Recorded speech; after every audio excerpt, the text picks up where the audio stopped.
This is Asia News Weekly, the podcast featuring news, commentary, and analysis from the Asia-Pacific region.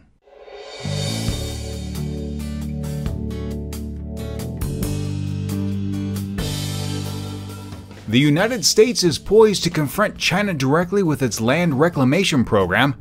Rand Corporation's Mark Cozad joins me this week to discuss the sad tale of Korea's grandmothers turning to prostitution to make ends meet, plus more regional news coming up next.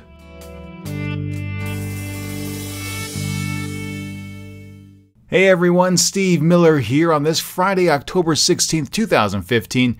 Great to have you here with me today. Now let's go ahead and get things started in the South China Sea.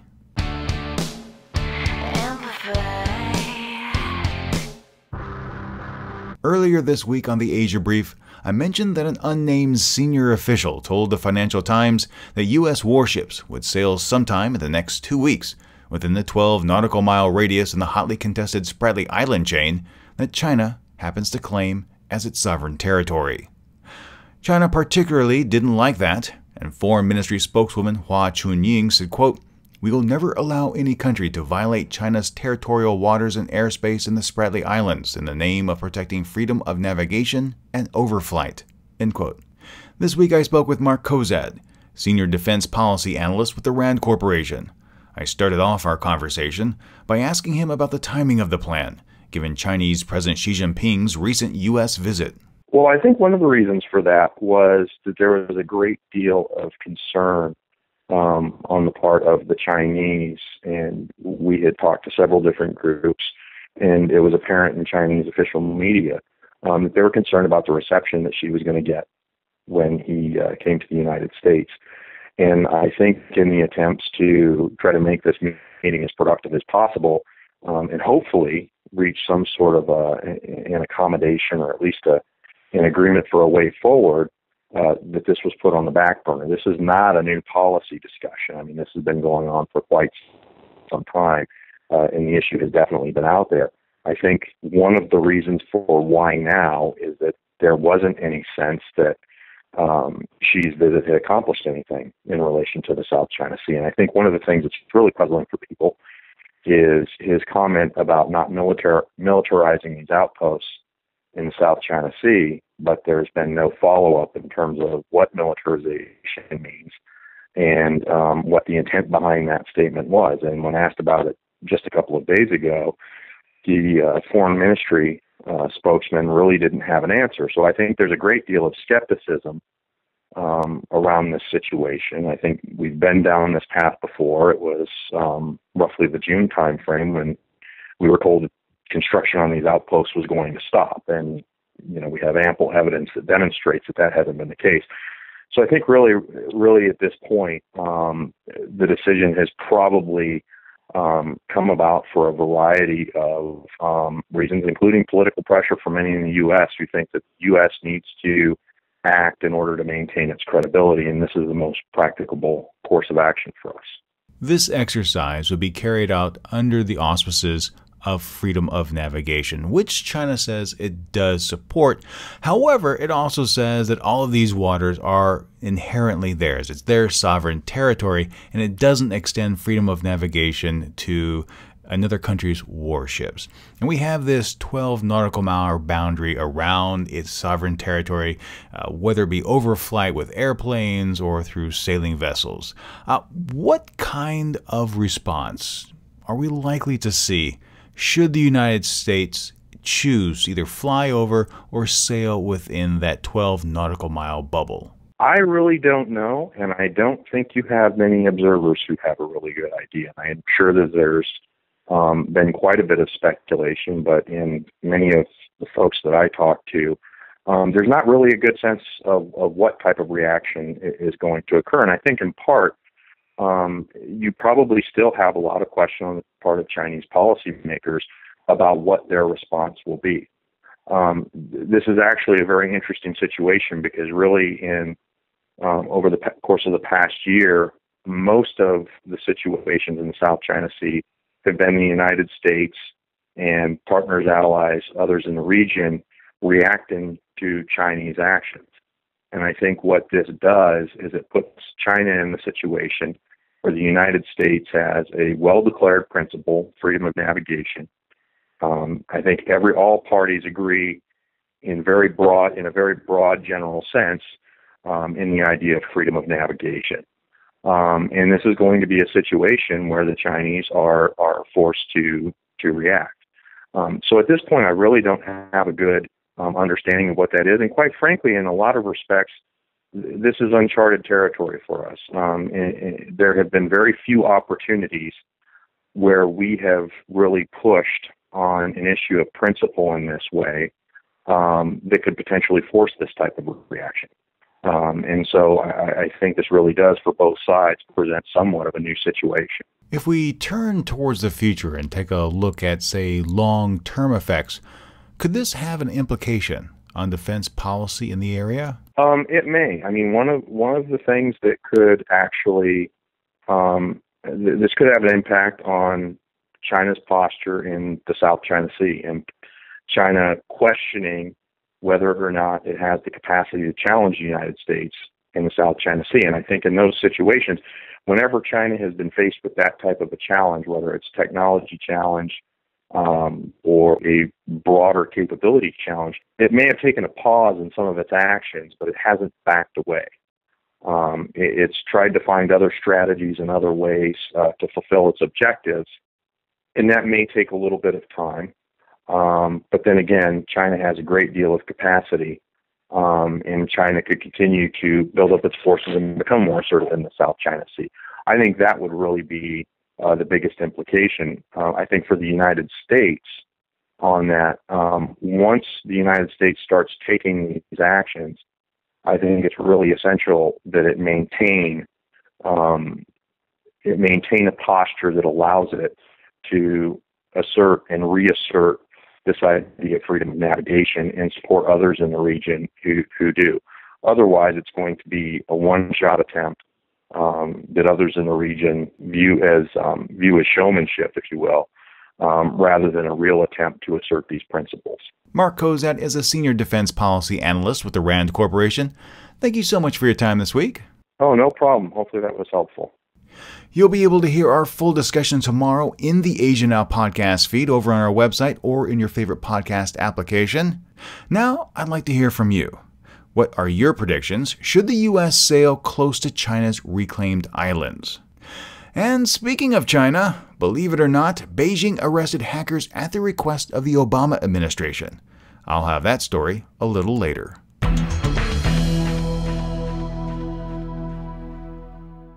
The truth can be biting. It can sting. It can force one to confront long-held ideas, ultimately bringing about the realization that what we once knew for certain was in fact a falsehood. For many, when they look at South Korea, they see an amazing nation that was able to pull itself up from poverty and destruction following the Second World War and the Korean conflict to be a massive business, technological, and cultural powerhouse today. But there is an unfortunate tendency to gloss over or flat out ignore unflattering aspects of Korean society. For example, we often hear terrifying tales of how Japanese soldiers used Korean girls as comfort women, but it's often omitted that at times fathers on the peninsula were the ones who actually sold their daughters into sexual slavery, or that following the Korean War, the Korean government implemented their own similar program, or as Kim A-ron put it, quote, "Our government was one big pimp for the U.S. military," end quote. Today, prostitution is illegal in South Korea. At least that's what the law says on the books. But in reality, it's a flourishing industry despite the red light districts slowly disappearing. Cities are filled with massage parlors, room salons, and love motels where the world's oldest profession prospers. Another aspect of Korean society that isn't oft spoken of is the number of elderly living in abject poverty, neglected by their families and society. As the old saying goes, desperate times calls for desperate measures, and many elderly grandmothers turn to prostitution not only to make ends meet, but to have some sort of human connection at all. The women are euphemistically referred to as coffee women or Bacchus ladies, after the energy drinks they use as a guise to strike up conversations with potential Johns. According to research performed by Lee Ho-sun, a professor at Korea Sung-sil Cyber University, the number of elderly prostitutes peaked around 300 or 400 in the central Jongno district of Seoul. After police raided the area a few years back, that number has dwindled to something in the neighborhood of about 200. Speaking to the Associated Press, one woman said, quote, "I know that I shouldn't be doing this, but no one can say that I should starve to death rather than come here." End quote. The woman started out selling Bacchus energy drinks about 20 years ago. A few years later, she started selling sex, and does it to this day. She does so she can pay for arthritis medicine, which amounts to about $250 a month. And she does this all without the knowledge of her family.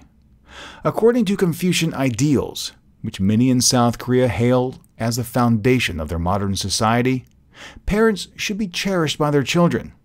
In the past, the eldest son would take in their parents and care for them until they passed on.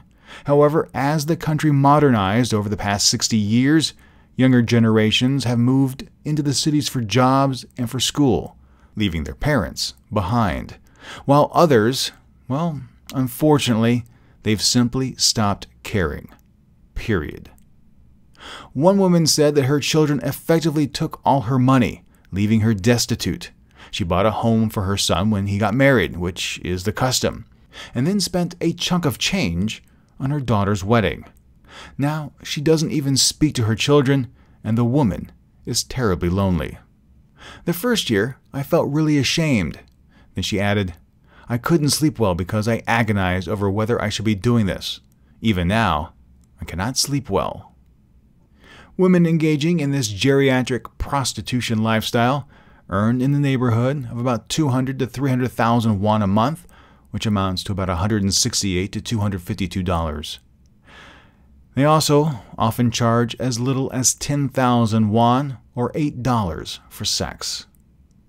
South Korea is often held up high as an example to other developing nations as to what can be achieved with hard work and national effort. And that's precisely why many in South Korea look down upon their Asian neighbors, essentially saying, if we were able to do it, you should be able to do so as well. The fact that you haven't means that you're inferior. But when you scratch beneath the surface of the glitz the government likes to promote, you uncover significant social problems. Hubert H. Humphrey said, quote, "The moral test of government is how that government treats those who are in the dawn of life, the children, those who are in the twilight of life, the elderly, those who are in the shadows of life, the sick, the needy, and the handicapped." End quote. Given the rate of elder abuse in South Korea, the extremely high suicide rates, and the tales of exploitation of the disabled, South Korea is failing that moral test. There is not one reason, none whatsoever, for a country with the economic resources of South Korea to create a society in which elderly women are forced to sell their bodies.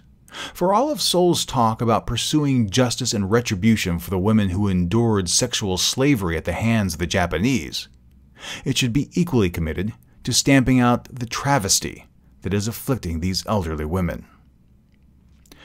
And coming up next in the Friday edition of the Asia Brief, India's Prime Minister is calling for unity after the beef murders earlier this month, and what sounds like an amazing roller coaster ride in Japan.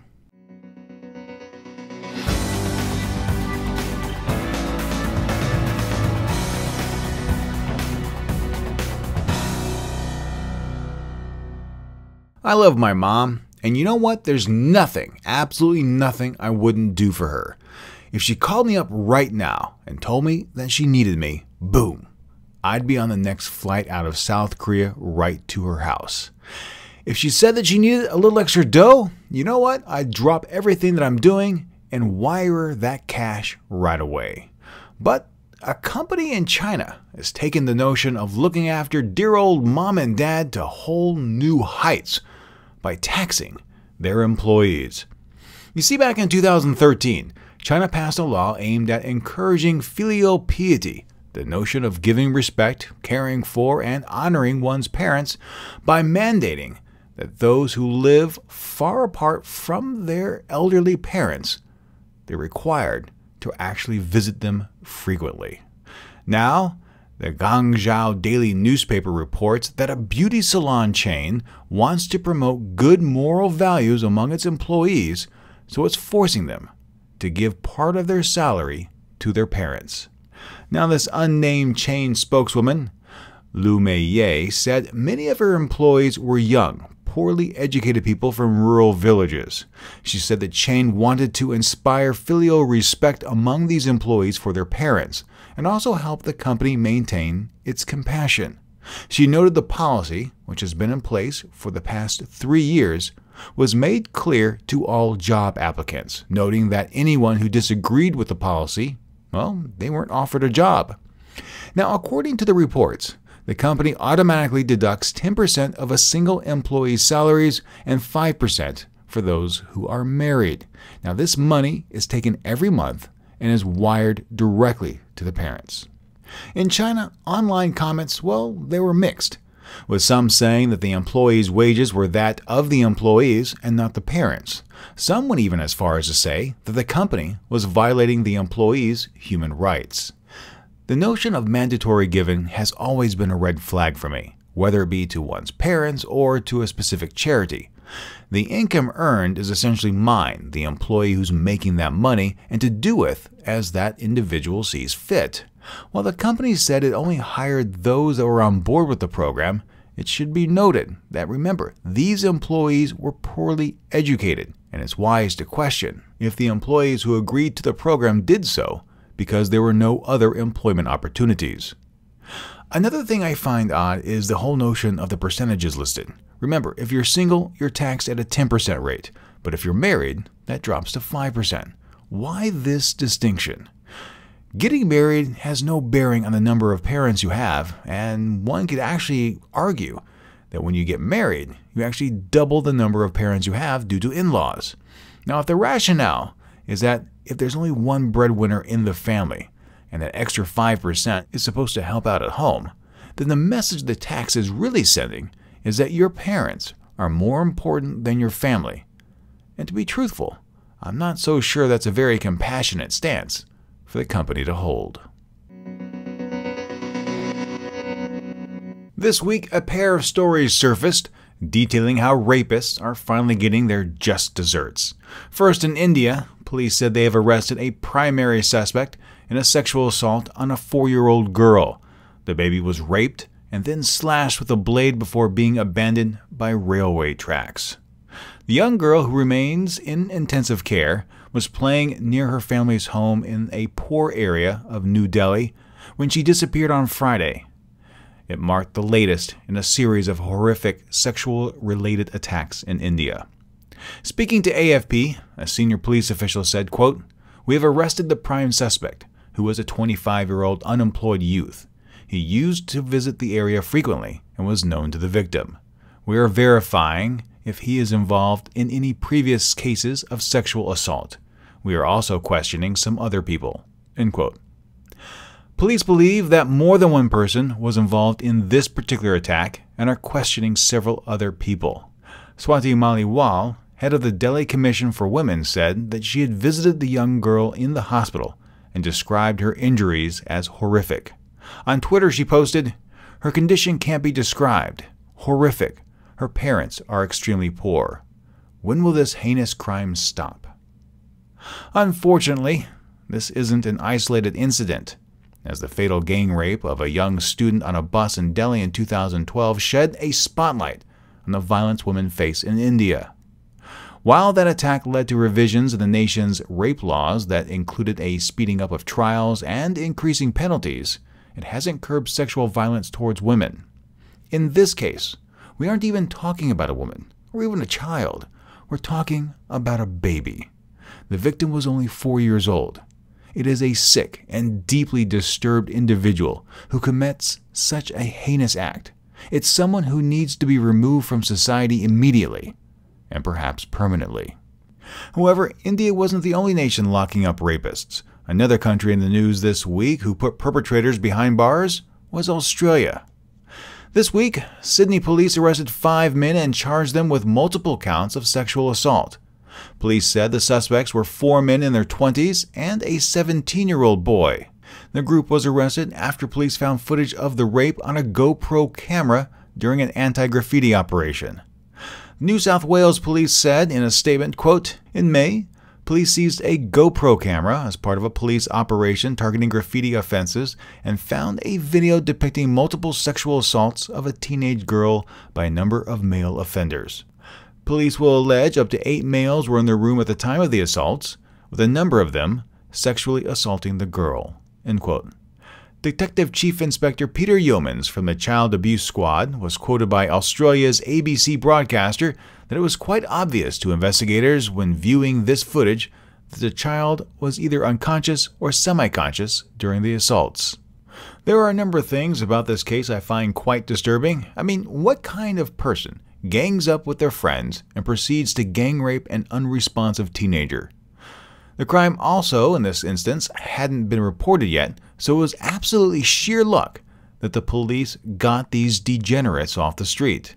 And off the street is absolutely where they should stay for the remainder of their lives, because the fact that they filmed the incident and actually felt entitled that they should be able to keep the footage after the fact clearly shows that they have no remorse over what happened.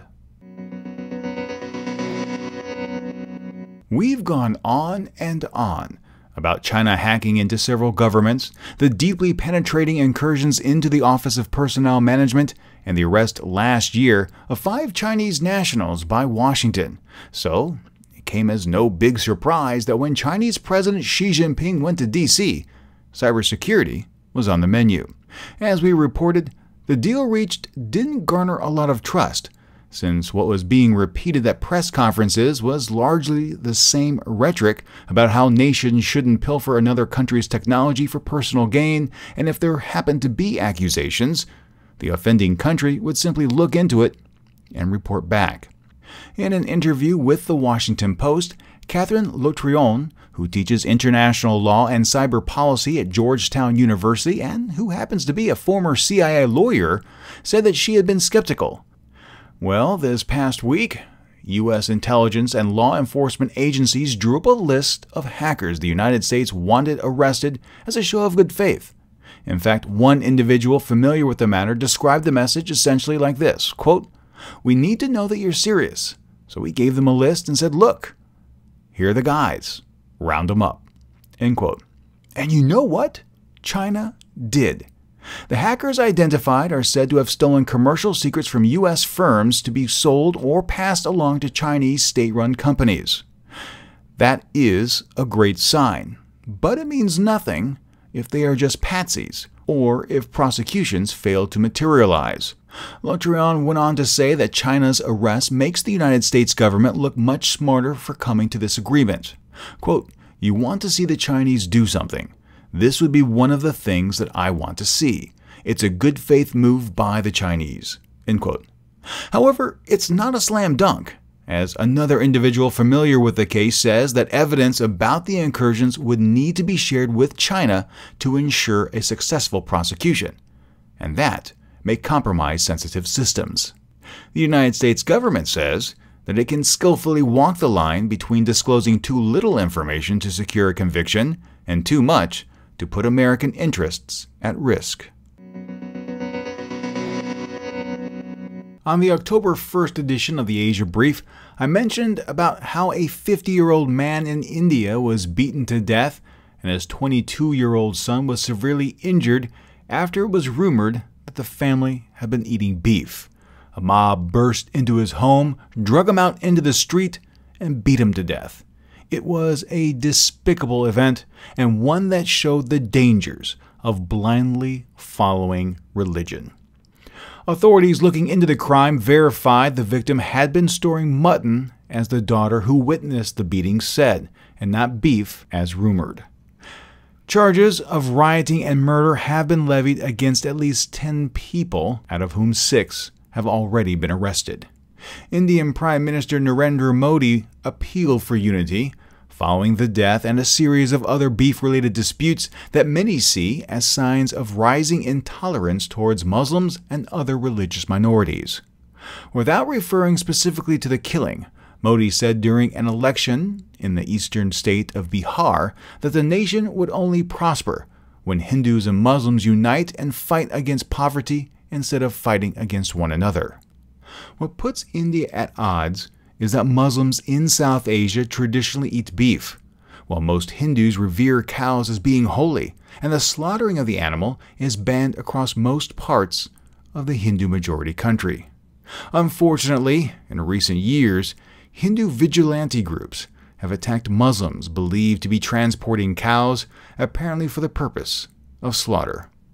Now, what is the cause of this violence? Well, that's debatable, but critics point to the rise of Modi's Hindu nationalist BJP party and its support for right-wing Hindu groups. They say that this has led to the marginalization of Muslims and other religious minorities in India. In addition to these previously mentioned attacks, reports have surfaced where mobs have, quote, reconverted individuals to Hinduism and also separated Hindu women from their Muslim husbands.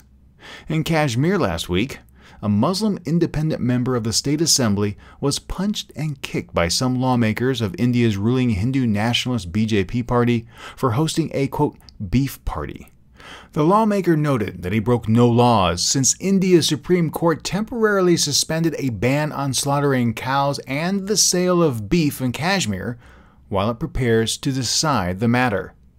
Once more, it is worth repeating this. One's freedom to practice religion ends when it impacts another's human rights. Those that are carrying out these attacks are not performing righteous deeds. As Rodney King put it, can we all just get along? When I was growing up, one of my favorite pastimes during the summer was to visit Six Flags over Texas. Later, that changed to Magic Mountain in California, and since moving to Asia, unfortunately, I really haven't had the opportunity to visit many amusement parks. Sure, South Korea has its Everland and Lotte World, but let's face it, they pale in comparison to the real deal. In East Asia, Japan is home to both Disneyland and Universal Studios, and this week, the latter announced plans for a new attraction that honestly made my inner child scream out in joy. Building off the success of the Jurassic World film, the theme park is set to unveil what sounds like to be an awesome roller coaster ride in March of 2016. Dubbed the Flying Dinosaur, it will do exactly what it says. Passengers will be strapped into the underbelly of a pterodactyl and then be taken for 360-degree spins and a 124-foot or a 37.8-meter drop over a 3,688-foot or 1,124-meter course, making it the longest flying roller coaster in the world. Seriously, just shut up already and take my money.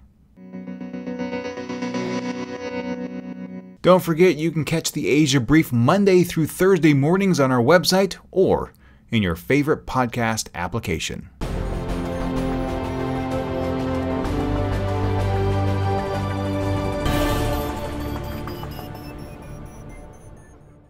That's it for the news this week, but before I wrap things up, here are just a few of your comments.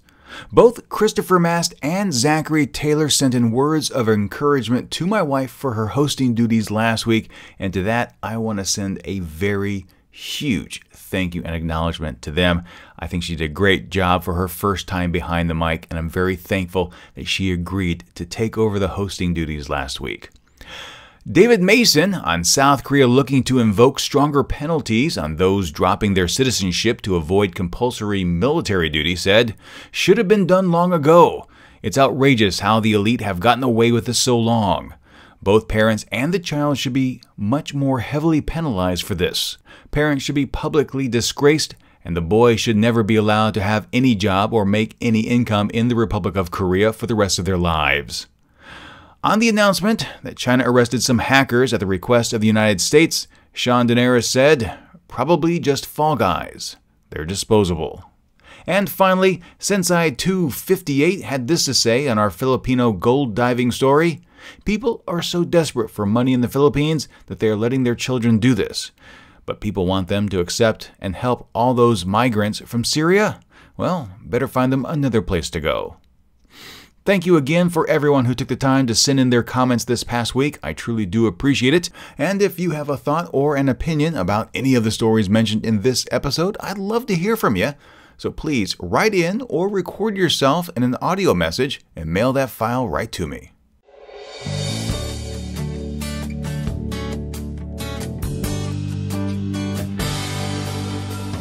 Hey my friends, if you enjoyed this week's podcast, I hope you'll do me a favor and share it with your friends. And if you haven't, subscribe.